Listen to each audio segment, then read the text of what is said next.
Storms would often breach the peninsula, creating an inlet to the bay, but after time, shifting sands would close the opening. In 1933, when a major storm opened an inlet just south of Ocean City, allowing boat passage to the bay and safe anchorage, Ocean City realized what an economic boom it would be to maintain the opening. A jetty was built to keep sand from closing the inlet. With the normal flow of sand along the coast cut off by the jetty, Chincoteague Island has been starved for new sand, resulting in severe erosion at the north end and increased erosion along its beaches.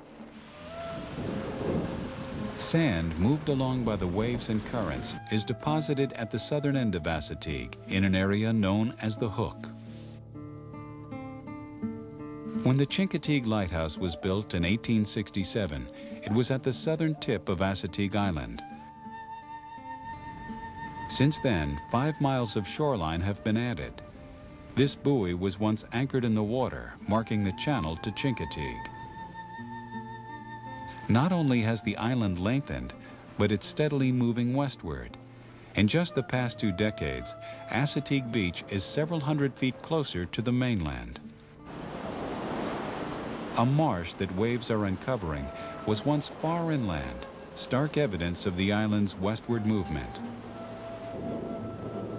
The only protection low-lying Chincoteague has are its dunes.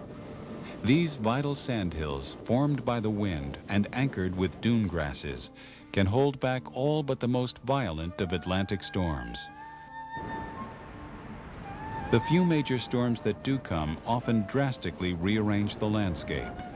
Their high winds and high water cut through the protective dunes, allowing ocean waters to wash over the island, wiping out nests, spreading sand over the grasses, and filling in the wetlands. While the policy in the past had been to rebuild the dunes along the public beach area, it was a futile effort, as new dunes soon washed away under the fury of the next violent storm. Rather than continue to fight a losing battle, the National Park Service and the U.S. Fish and Wildlife Service decided to allow the natural barrier island processes to run their course, which means that the beach landscape will change from storm to storm. Chincoteague Island is managed through a unique partnership between these 2 sister agencies of the Department of the Interior. So they need food, they need water. What else do these birds out here need? We have food, we have water. A home. A home. That's right, they're going to need shelter, aren't they? The Refuge is a wonderful outdoor classroom that can breathe life into a biology lesson, and many school classes come to spend the day. While the Refuge presents interpretive programs for visiting students, teachers are encouraged to learn about the Refuge, so when they return, they can be the nature guides. Courtney, can you write black duck in our book? I'll give you a hint for the birds. The Refuge also offers environmental education programs. To show you how to set up this activity, these 6 are going to represent deer, okay? The rest of you are going to represent habitat. Some of these raptors... By encouraging teachers to do the activities themselves, they learn how much fun and how rewarding it can be. Ready, go!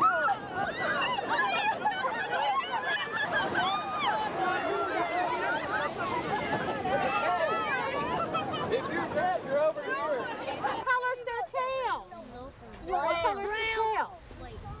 White. Young bald eagle does have a brown head and a brown tail, but you can still tell them by how big they are. You have a question? Oh, look! It's an eagle! It's an eagle! To me, it looks like a juvenile bald eagle. What color are they? If students are introduced to their natural world at a young age, perhaps a lifelong love and interest in wildlife and wild places will be kindled. After all, it will be up to today's youngsters, tomorrow's conservationists, to ensure that these precious places remain protected.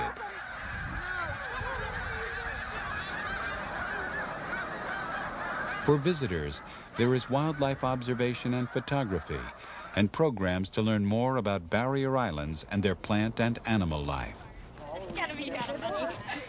And for visitors, there is also the award-winning Herbert H. Bateman Educational and Administrative Center.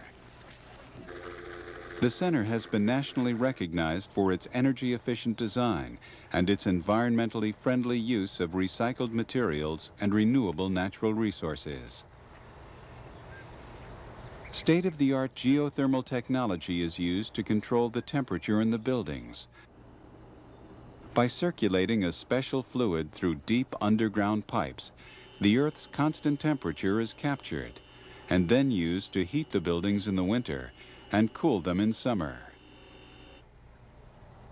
Innovative water-saving devices such as low-flow toilets and sinks are saving more than 2 million gallons of water each year. Wastewater from the center is cleansed in nearby wetlands. The buildings have been designed to harness solar power. The many windows not only provide abundant natural light, reducing the use of electricity, but also offer close-up views of the surrounding forest habitat. The center has become a magnet for school groups from the region and for visitors from around the world. They are attracted by the more than 5,000 square feet of exhibits, which actively engage the visitor to learn about the value and the importance of wildlife management and habitat conservation. Environmental education programs are presented in the center's well-equipped auditorium. Than just protecting their habitat. Close by is a classroom and other resources for teachers. A gift shop offers a wide assortment of educational and interpretive materials. For those who wish to get more involved, there is a very active volunteer program.